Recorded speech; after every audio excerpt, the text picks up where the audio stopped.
ग्यारह बिल्ला ऊपर लगाओ, ऊपर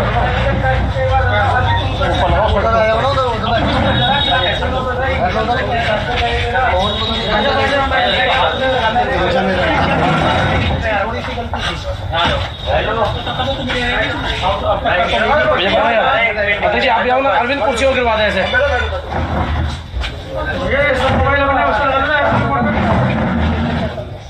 एक मिनट के लिए आ जाते हैं, बैठ नहीं है बैठना तो बोलना मामा पास हो।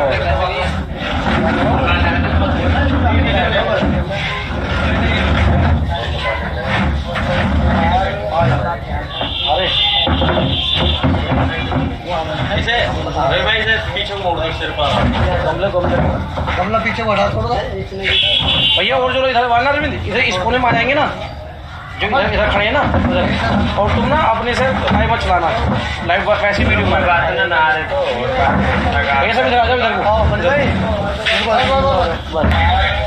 पानी मंगा आकाश।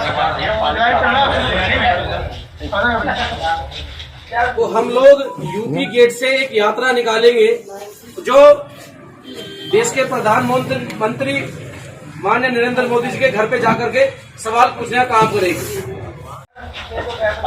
रवि जी, आज की जो प्रेस कॉन्फ्रेंस है, जैसे कि पीछे लिखा है कि निजीकरण के विरोध में आप लोग प्रेस कॉन्फ्रेंस कर रहे हैं, क्या कहना चाह रहे हैं आप इस प्रेस वार्ता के माध्यम से? आप सभी को पहले तो मेरा जय भीम। और आज युवा संघ दल ने जो निजीकरण को लेकर प्रेस कॉन्फ्रेंस करी है, बड़े दुख के साथ बताना पड़ रहा है कि 2014 से जब से केंद्र में बीजेपी सरकार आई है,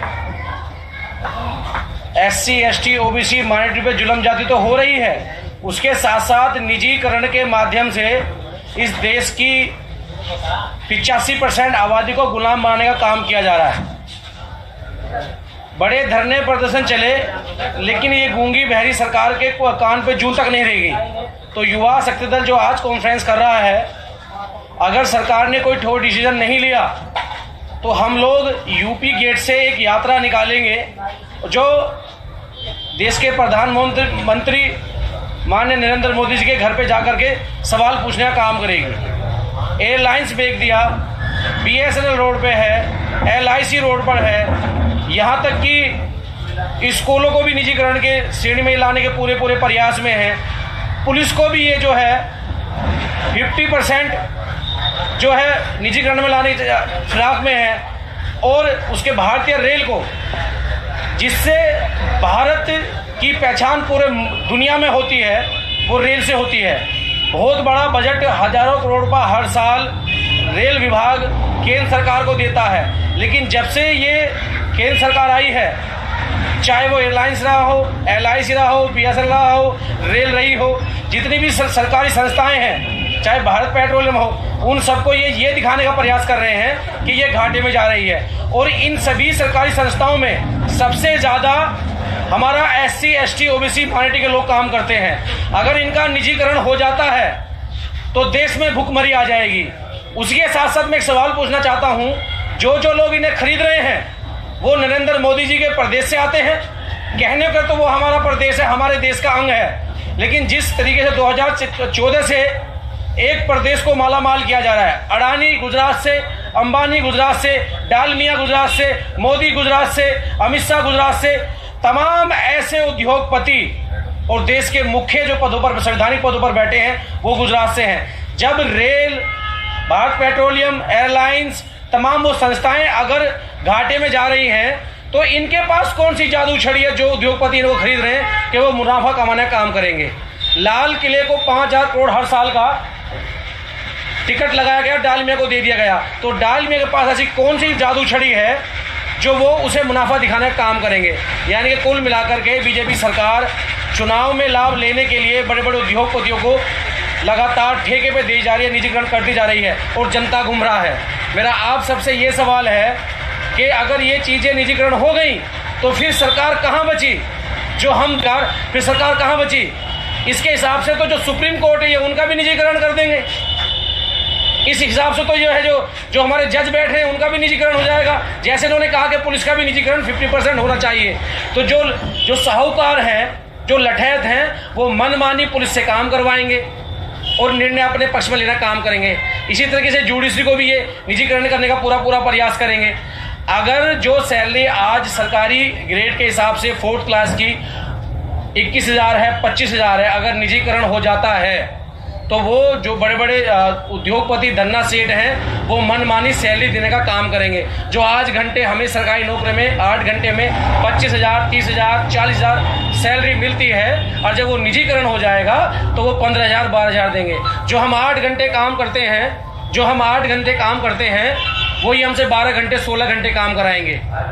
तो इससे क्या होगा, देश की आर्थिक व्यवस्था और पीछे चली जाएगी। यानी कि जो इनके रिश्तेदार, जो इनके मित्र, मेहुल चोकसी, उसके बाद में विजय माल्या जैसे लोग कई लाख करोड़ लेकर भगे, उसका बोझ अब ये भारत की 125 करोड़ की जनता पर धकेलने जा रहे हैं। इसी के साथ साथ जो निजीकरण से नुकसान होने वाला है, हमारे बच्चे पढ़ना बंद हो जाएंगे, रोजगार मिलना बंद हो जाएगा, ठेकेदारी प्रथा आ जाएगी। यानी कुल मिलाकर के संविधान से पहले जो परम पूज्य बाबा साहब ने संविधान बनाया 1947 से पहले जो 512 परिवार रियासतों में बटे हुए थे वो पूरे देश को चलाने का काम करते थे। सेम वही स्थिति आज बीजेपी सरकार करने जा रही है कि गिने चुने लोग पूरे देश को चलाएंगे और मनमानी करेंगे। जो ऐसा युवा शक्ति दल कतई भी बर्दाश्त नहीं करेगा। और हमने कह दिया कि जब चुनाव होते हैं तो माननीय नरेंद्र मोदी जी या जो सत्ताधारी पार्टियां हैं या विपक्ष में हैं, जब वो जनता के बीच में वोट मांगती हैं, जनता के बीच में आती हैं, घर घर जाती हैं, तो इस बार युवा शक्ति दल भी इस प्रेस कॉन्फ्रेंस के माध्यम से जो संबंधित विभाग हैं उनके मंत्री और माननीय नरेंद्र मोदी जी से आग्रह करती है या तो इस पर निर्णय ले लिया जाए, अन्य युवा शक्ति दल यूपी गेट से यात्रा चालू करेगा, जो नरेंद्र मोदी से आमने सामने बैठकर बात करने का पूरा प्रयास करेगा। क्योंकि जब वोट मांगने आते हो तो जनता के बीच में आते हो, और जब कोई जनता का प्रतिनिधि मंडल या कोई मिलने जाता है तो मिलने दिए नहीं जाता है। जब आप ये कहते हो कि मैं फकीर हूँ, मैं चौकीदार हूँ, तो फकीर से मिलने के लिए कोई सुरक्षा की जरूरत नहीं पड़ती, या कोई चौकीदार से मिलने के लिए कोई टेलीग्राम देने की जरूरत नहीं पड़ती। हम आपको लाए थे देश का विकास बढ़ाने के लिए, और आप तो अपनी दाढ़ी बढ़ाने में लग गए। अगर आपको बाबा ही बनना था, अगर आपको महाराज ही बनना था, तो क्यों इस 125 करोड़ की जनता को आपने ठगा? क्यों आपने इस जनता को धोखा दिया? लगातार रेप, बलात्कार, लूट हो रही है। अभी गुजरात में एक घटना है, एक बहन की नाड़ काट कर गिर दिया गया, आपका एक ट्वीट भी नहीं हुआ। तो ये पीड़ा सभी युवाओं की है। हालांकि मेरे परिवार में कोई सरकारी नौकरी नहीं है, लेकिन मेरे बहुजन समाज में सबसे ज्यादा सरकारी नौकरियां हैं। ये दर्द पीड़ा हमारी है। मैंने इस पे नंबर दे रखा है कि जो लोग इस आंदोलन से जुड़ना चाहते हैं वो इस नंबर पे मिस कॉल करें। ये नंबर जो है, हमने जो निजीकरण हो रहा है उसके विरोध में समर्थन लेने के लिए कहा गया है। और जो सरकारी संस्थाएं हैं उनमें जो SC, ST, OBC की जो समितियां बनी हुई हैं भारत संविधान के द्वारा, वो लोग हमसे संपर्क करें। नीचे नंबर दिए गए हैं, हमसे बात करें, हमें अपना समर्थन दें और तन मन धन से हमारा सहयोग करें, क्योंकि ये लड़ाई कोई छोटी लड़ाई नहीं है और हम रुकने वाले नहीं हैं। और ये हमारा करारा जवाब है, चाहे IB को हमारी ये चुनौती हो, LI को हमारी चुनौती हो, या तो हमारी जो रिपोर्ट है वो नरेंद्र मोदी को दिखाई जाए प्रेस कॉन्फ्रेंस के साथ जो हम कहना चाह रहे हैं। अन्यथा कुछ दिन बाद जो आंदोलन होगा उस आंदोलन का आंकलन आप नहीं लगा सकते कि क्या होने वाला है, क्योंकि या तो हमें आज मार दीजिए या 10 साल बाद हमारे बच्चे मर जाएंगे। तो इससे बेहतर है कि हम आज ही ना मर जाएं रोजी रोटी के हक अधिकार को लड़ते हुए। रवि, ये बताइए, जो आंदोलन की बात आपने कही, वो आंदोलन किस तरह का मूवमेंट होगा? पैदल मार्च होगा, बाइक रैली होगी, किस तरह की? देखिए, हम संविधान में आस्था रखते हैं, हम अहिंसावादी लोग हैं, शांतिपूर्वक पैदल मार्च करेंगे। जैसे हमारे महापुरुषों ने पैदल मार्च किया और गूंगी बहरे मनोवादी लोगों को सुनाने का काम किया, वैसे ही हम नरेंद्र मोदी को सुनाने का काम करेंगे। क्योंकि वो कहते हैं सबका साथ, सबका विकास और सबका विश्वास। लेकिन आज अगर सबका विकास है तो उद्योगपतियों का है, सबका अगर साथ है उद्योगपति का, उनका ही विश्वास है। गरीब आदमी रेल की पटरी पे मर गया पैदल चल चल के, इनके उफ तक आवाज नहीं आई। और आज ये कई लाख करोड़ रुपया खर्च कर रहे हैं। मैंने पीछे ही बताया 8400 करोड़ का जहाज लिया जा रहा है। 8400 करोड़ में कई लाख टोलेट, कई लाख सब्सिडियां गरीब घरों में जा सकती हैं। लेकिन ये लोग अपनी निजी स्वार्थ के लिए देश को बेचने का काम कर रहे हैं। आए दिन कोई पोस्ट ऐसी आती है, और इसीलिए इन्होंने जो सन 2005 में जो एक प्रस्ताव पास हुआ था कि भाई आप ITR गिर करके पता लगा सकते हैं कि किसमें क्या बिक रहा है, क्या बच रहा है, या कोई भी आप सूचना ले सकते हैं संविधान के द्वारा, वो इन्होंने सूचना देने का काम बंद करने का काम किया, उसको जो है नकारने का काम किया। अच्छा, जिस आपने कहा कि हम आंदोलन करेंगे, इसमें बहुत से ऐसे संघ भी हैं जो सरकारी कर्मचारियों के बड़े बड़े संघ हैं, उनसे आपकी बात हुई संगठनों से? देखिए, हम लोगों ने पूरा प्रयास किया हुआ है, तो ये लड़ाई कोई युवा शक्ति दल की नहीं है, ये लड़ाई इस देश के सभी वर्गों की लड़ाई है, क्योंकि सभी लोग काम करते हैं, सभी लोग कहीं ना कहीं किसी न किसी संस्था से लगाव रखते हैं। तो हमने अपना नंबर दे दिया गया है, और सभी लोग युवा शक्ति दल को पिछले 10 साल से काम कर रहा, सभी लोग जानते भी हैं, वो लोग इसमें बढ़ चढ़ के हिस्सा लें, हमसे आगे चलें, हम उनके पीछे चलने का काम करेंगे, लेकिन इस दमनकारी सरकार को रोकने का पूरा प्रयास करेंगे। निरंतर जान भी देनी पड़ी तो हम जान भी देंगे, लेकिन ये मनमानी नहीं होने देंगे। रवि, अभी जैसे दिल्ली के अंदर 15 दिन से मॉडल टाउन में परिवार बाहर बैठा हुआ है, जैसे हाथरस प्रकरण हुआ, उसी की तर्ज पर दिल्ली में भी प्रकरण हुआ, इस मामले में क्या कहना है? देखिए, दिल्ली का मॉडल टाउन की घटना हो, या हाथरस की हो, बलरामपुर की हो, पीलीभीत की हो, अमरोहा की हो, बुलंदशहर की हो, हापुड़ की हो, हम सभी लोगों को पहुँचने की घटना पर काम कर रहे हैं, और लगातार कहीं ना कहीं युवा शक्ति दल की टीम पीड़ित परिवार के पूरे देश में संपर्क में रहती है, और उनको संविधान के दायरे में रहकर उनको मदद पहुँचाने का काम करती है। तो जैसे हमने हाथरस में संविधान की मानते हुए संविधान के पक्षों पर चल के हमने मदद पहुंचाने का काम किया, और अभी हम लड़ रहे हैं, ऐसी जो दिल्ली में परिवार के लोग बैठे हुए हैं, वहाँ भी हमारे जो दिल्ली की टीम है वो लगी हुई है, और स्वयं मैं भी वहाँ जाकर के पीड़ित परिवार से उनका जो दुख है उसको साझा करने का पूरा प्रयास करूँगा। रवि, आगे भविष्य में क्या योजना है युवा शक्ति दल की? आपका नाम जुड़ रहा है कांग्रेस के साथ में, जैसा कि मैंने पहले ही पूछा कि कांग्रेस में आपका नाम जुड़ रहा है, राजनीति में जाना चाह रहे हैं, क्या पृष्ठभूमि तैयार कर रहे हैं आप? देखिए, युवा शक्ति दल का कोई भी राजनीतिक लालसा नहीं है, हम लोग सामाजिक हैं और हम सामाजिक मूवमेंट चलाएंगे। और रही बात कांग्रेस की, दूर दूर से हमारा नाता नहीं है, हमारे महापुरुषों का नहीं रहा, हम बाबा साहब के वंशज हैं, हम कांचीराम साहब के शिष्य हैं, जब उनका रहा तो हमारा भी नहीं होगा। बहरहाल कुछ लोग उनके इशारों पर नाचने का काम कर रहे हैं, कठपुतली बन गई हैं, लेकिन युवा शक्ति दल किसी कठपुतली नहीं बनेगा। हमारा अपना घर है, चाहे वो बहुजन समाज पार्टी हो, समाजवादी पार्टी हो, जो बहुजन समाज के लीडर हैं, हम लोग इस सरकार को रोकने के लिए उनका पूरा साथ देंगे, उनको आगे बढ़ाने का काम करेंगे, और हम लोग अपना जो है समाज संगठन चलाएंगे। आपने कहा 10 साल से आप युवा शक्ति दल के माध्यम से काम कर रहे हैं, एक संगठन 1-2 साल पहले आपके साथ जुड़ा, आज वो राजनीतिक पार्टी है और राष्ट्रीय पार्टी को चेतावनी दे रही है सीधी, तो किस तरीके से आप समाज के लोगों को इस बात का विश्वास दिला पाएंगे कि आप भी राजनीतिक मंशा नहीं रखते हैं? देखिए, जुम्मा 8 दिन उन लोगों को काम करते हुए 2017 में वो युवा शक्ति दल का बैनर ही था, और वो युवा शक्ति दल का कार्यक्रम था जहाँ से उनकी शुरुआत हुई। उनकी अपनी निजी स्वार्थ है, जब वो सहारनपुर में शारीरिक पीड़ित थे हमने उनकी मदद की, अब वो मानसिक पीड़ित हैं, तो मानसिक पीड़ित की जो मानसिक में अंदर गुलाम भरी हुई है वो कोई दूर नहीं कर सकता।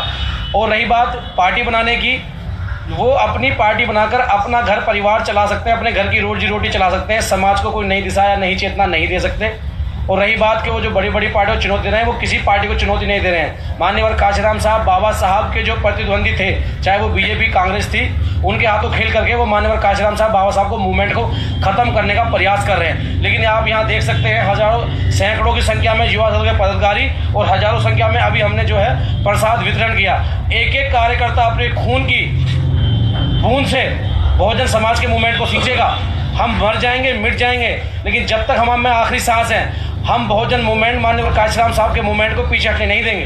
देश के लाखों युवाओं से क्या अपील करते हैं? अगले साल देश में चुनाव है, किस तरफ जाएंगे? और 2024 में जो बाबा साहब और माननीय कांचीराम साहब भी कहते थे कि राजनीतिक सत्ता आपके हाथ में होगी, तभी आपके अधिकार सुरक्षित होंगे, तो क्या अपील करना चाहेंगे आप? देखिए, मेरे सवाल सभी करोड़ों युवाओं से, बहनों से, मजदूर से, किसान से मेरी अपील है कि जो वर्तमान सरकार जो मनमानी कर रही है, किसान को भी पीटा जा रहा है, मजदूर को भी पीटा जा रहा है, छोटे छोटे लघु उद्योग उनको भी पीटा जा रहा है, सामाजिक संगठनों पे असंवैधानिक तरीके से कार्रवाई की जा रही है, तो सबसे पहला हमारा उद्देश्य है बीजेपी को रोकना, बीजेपी को जड़ से उखाड़ना, और जहाँ से इसकी शुरुआत हुई थी पुनः इसे 2 पे ले जाना, तो उसके लिए हम लोगों को एक साथ इकट्ठा होकर के जो आपके क्षेत्र में बहुजन समाज की पार्टियां हैं, बहुजन मूवमेंट के लोग हैं, उनको मजबूत करें और जो बीजेपी को हराने का काम कर रहा है उनको आप बड़ी मजबूती से उनके साथ लगे।